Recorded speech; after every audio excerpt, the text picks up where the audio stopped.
Hello and welcome to Hank Games Without Hank. My name is John Green. I'm the manager of the Swindon Town Swoodly Poopers. In a stirring turn of events, it is raining in England, but because it is cold, that rain is coming down as snow.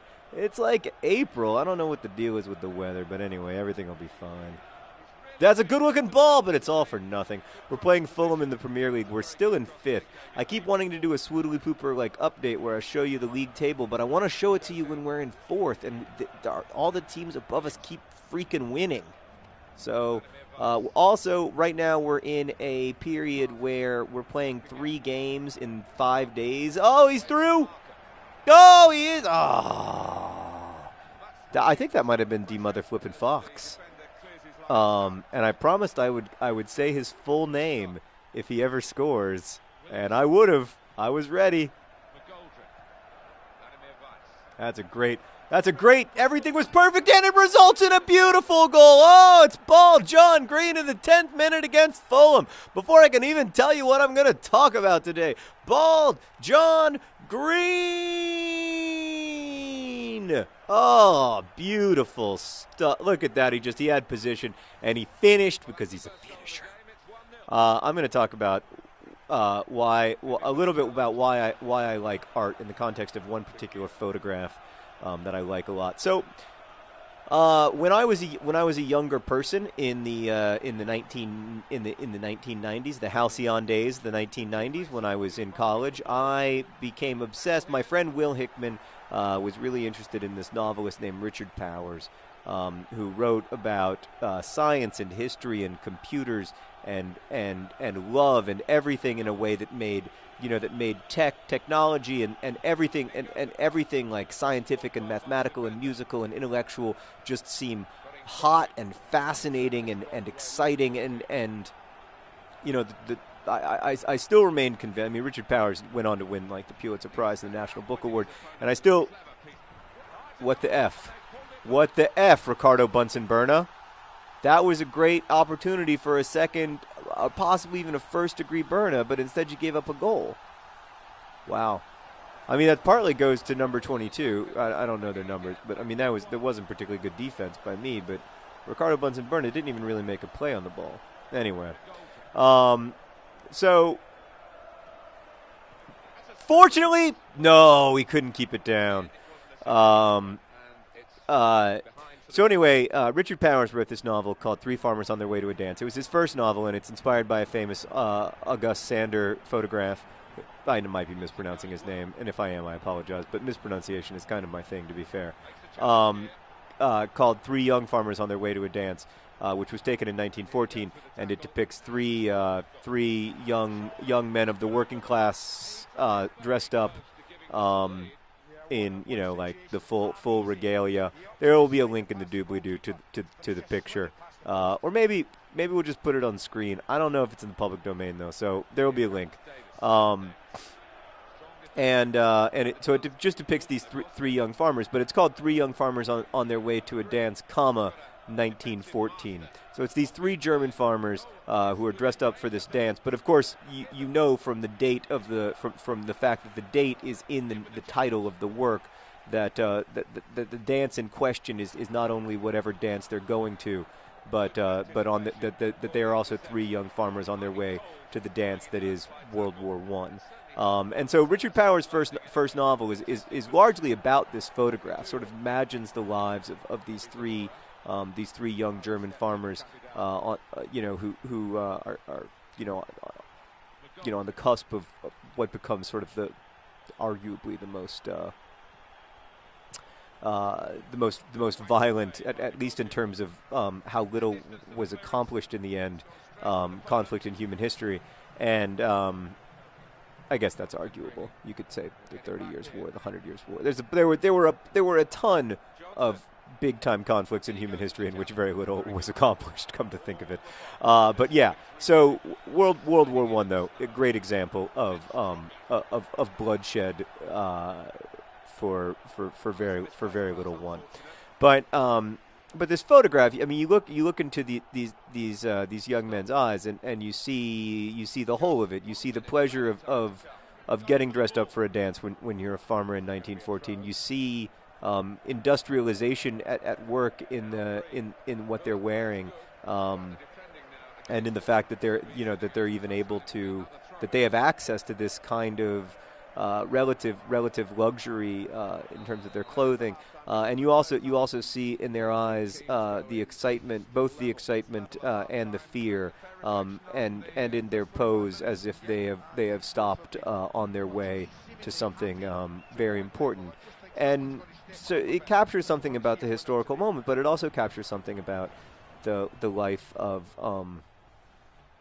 it's sort of the nature of being a young person. That they're also at this. They're not just at a historical crossroads. They're also at these personal crossroads of adolescence and having, the bright and terrifying future in front of them. I mean, these are single guys. They won't always be single. Someday they'll have kids. They'll be married. They'll have all these responsibilities, and all of that's in front of them, and you can see how in front of them it is in their eyes. And that's a good example. This photograph is a good example of how modern and contemporary art gets a lot better when you pay attention to it. And I think one of the frequent criticism of contemporary art that it isn't really art because I could do that, it misses the really vital fact that that's something that you say when you aren't paying attention. Frankly, that's something you say when you're trying to dismiss something intellectually and not think hard.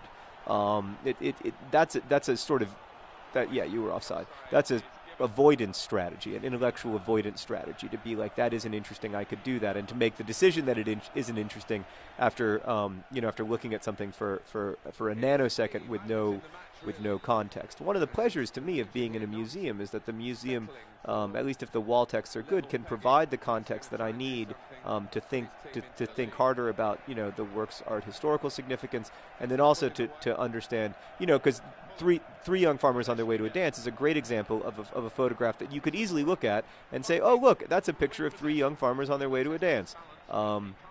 Nowadays, that would be no big deal because people take pictures all the time.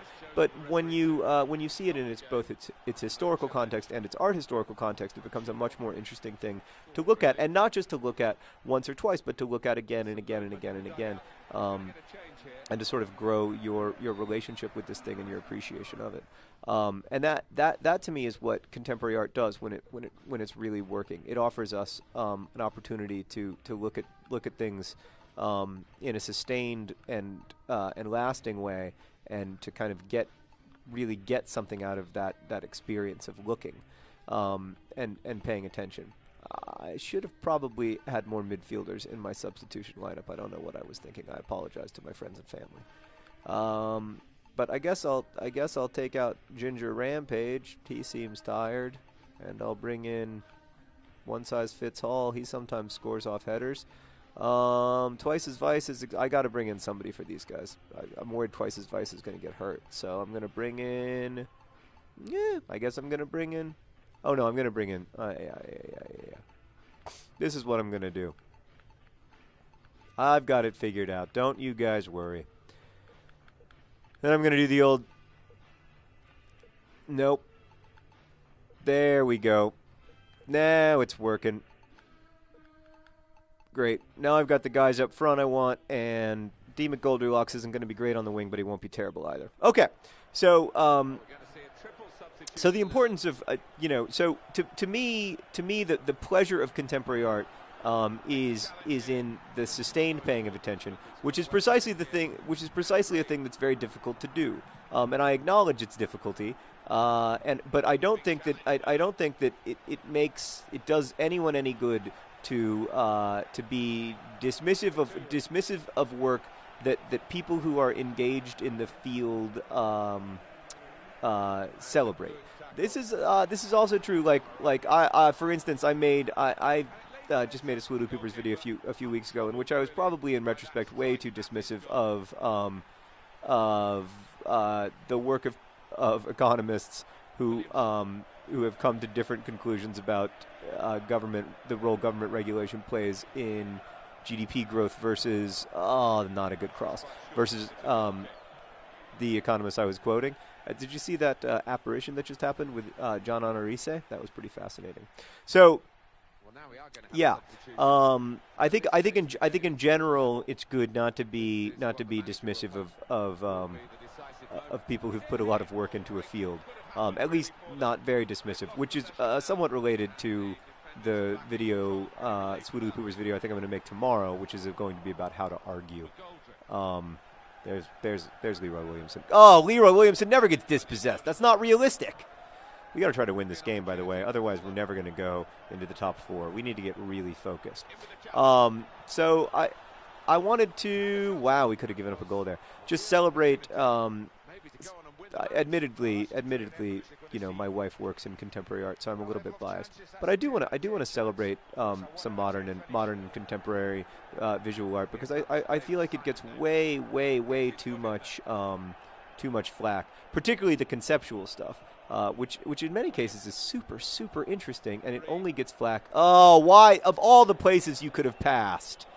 It only gets flack because it's people you know, who refuse to accept the sort of intellectual provocativeness of the concept, and want art to be sort of merely uncomplicatedly beautiful. But the more you think about what constitutes mere uncomplicated beauty, the more you realize that there actually is no such thing, and that beauty is in fact a kind of conceptual art in and of itself. I think that must have been blocked or something, because that did not go as I wanted it to. There we go. Good pass. Oh!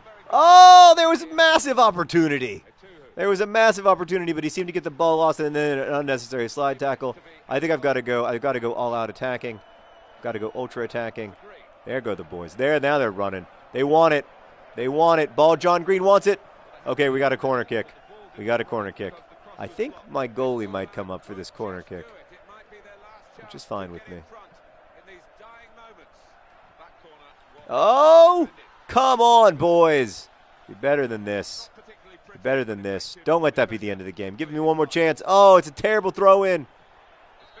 And that's the end of the game. It's a 1-1 draw. Disappointing. I apologize to my friends and family. Fulham, of course, are celebrating. And look, they're angry. The Swoodly Poopers are going to go back to the locker room, and they know that they're going to get a stern talking to from their manager. We could have played that one better. Are we going to regret those lost 2 points? Only time will tell. Thanks for watching. Best wishes.